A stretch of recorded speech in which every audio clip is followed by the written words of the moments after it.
Assalamualaikum warahmatullahi wabarakatuh.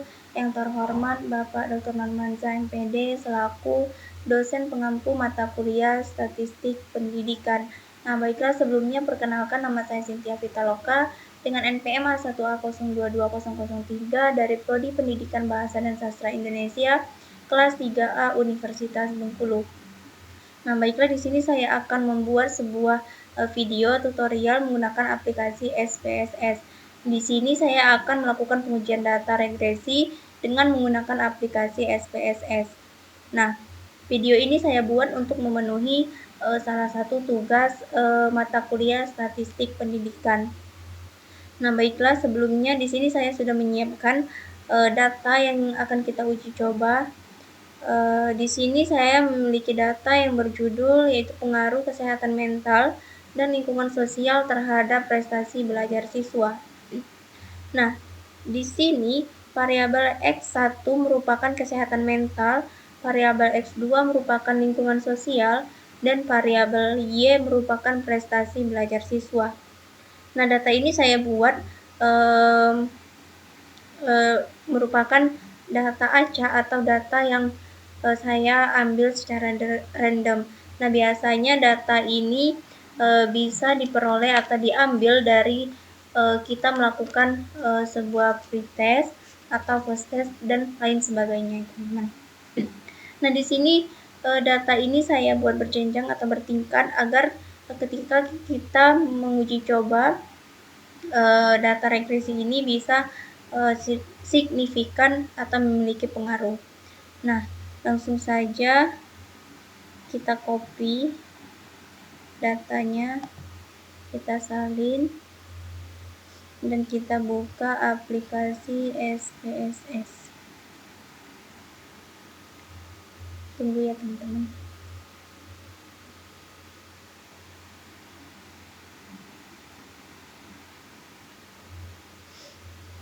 Nah, di sini ada data view, variabel view.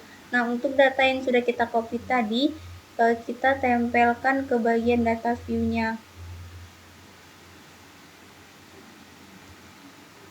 Nah, setelah kita letakkan di sini, kemudian kita ke variabel view.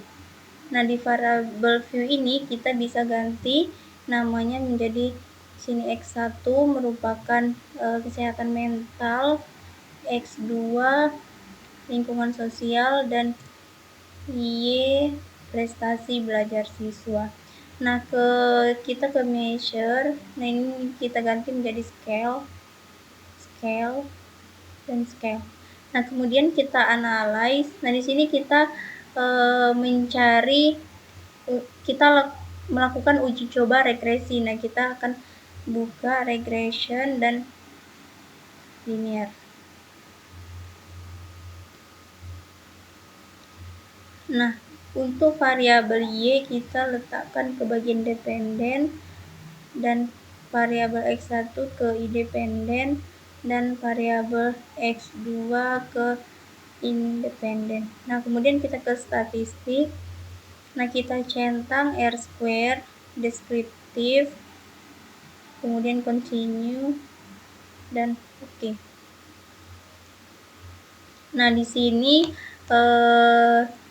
sudah muncul atau sudah ditampilkan data-data yang sudah kita masukkan tadi atau yang sudah kita uji coba tadi, teman-teman. Nah, di sini pertama ada tabel deskriptif statistik dan yang kedua ada tabel correlation, dan yang ketiga yaitu ada tabel variabel enter atau remover. Nah, tabel ini merupakan tabel yang memberikan informasi tentang variabel penelitian serta metode yang digunakan dalam analisis regresi. Adapun variabel independen yang dipakai dalam analisis ini adalah variabel kesehatan mental dan lingkungan sosial. Sementara variabel dependennya adalah variabel presentasi. Nah, kemudian di sini ada tabel model summary. Nah, tabel model summary ini merupakan tabel yang memberikan informasi kepada kita tentang nilai koefisien determinasi, yakni kontribusi atau sumbangan pengaruh variabel kesehatan mental dan lingkungan sosial secara simultan atau bersama-sama terhadap variabel prestasi.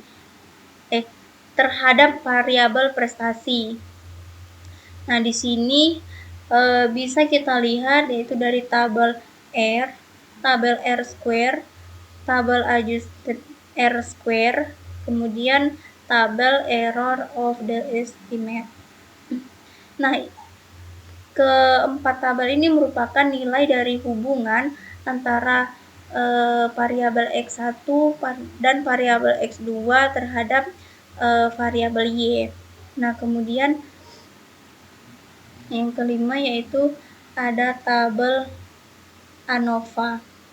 Nah, tabel ANOVA ini merupakan tabel yang memberikan informasi tentang ada tidaknya pengaruh variabel kesehatan mental dan lingkungan sosial secara simultan atau bersama-sama terhadap variabel prestasi atau variabel Y.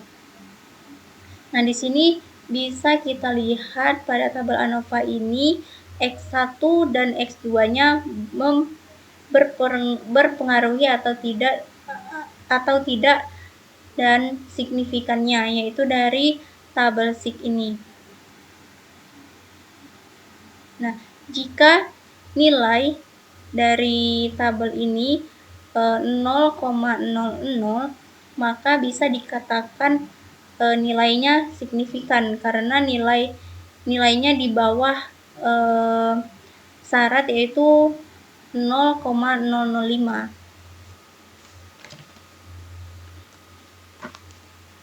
Nah, di sini saya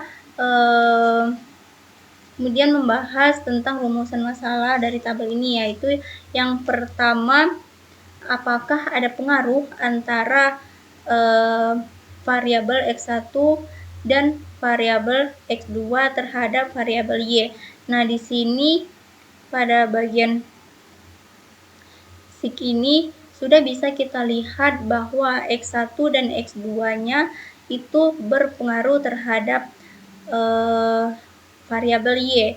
Nah, apabila di sini nilainya lebih dari 0,005, maka datanya tidak signifikan atau tidak berpengaruh.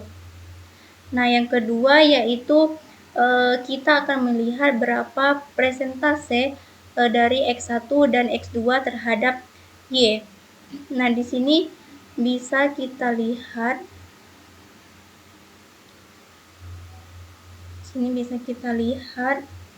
pada tabel model Sumari. Nah, bisa kita lihat pada tabel R ini, data pada tabel R ini akan kita kuadratkan. Kemudian setelah kita kuadratkan, maka datanya masuk ke dalam tabel R square ini. Nah, untuk melihat persentase hubungan X1 dan X2-nya yaitu bisa kita lihat dari tabel R square. Nah, ini kemudian kita kalikan nilai 0,933, kita kalikan 100 sehingga nilainya menjadi 93,3. Nah, maka 93,3 inilah persentase dari hubungan antara variabel X1 dan variabel X2 terhadap variabel Y. Nah, di sini ya, teman-teman. Nah, mungkin itu saja yang dapat saya sampaikan. Semoga bisa membantu teman-teman semua. Sekian dari saya ucapkan terima kasih dan maaf jika terdapat banyak kesalahan. Saya tutup. Wabillahi taufiq wal hidayah. Wassalamualaikum warahmatullahi wabarakatuh.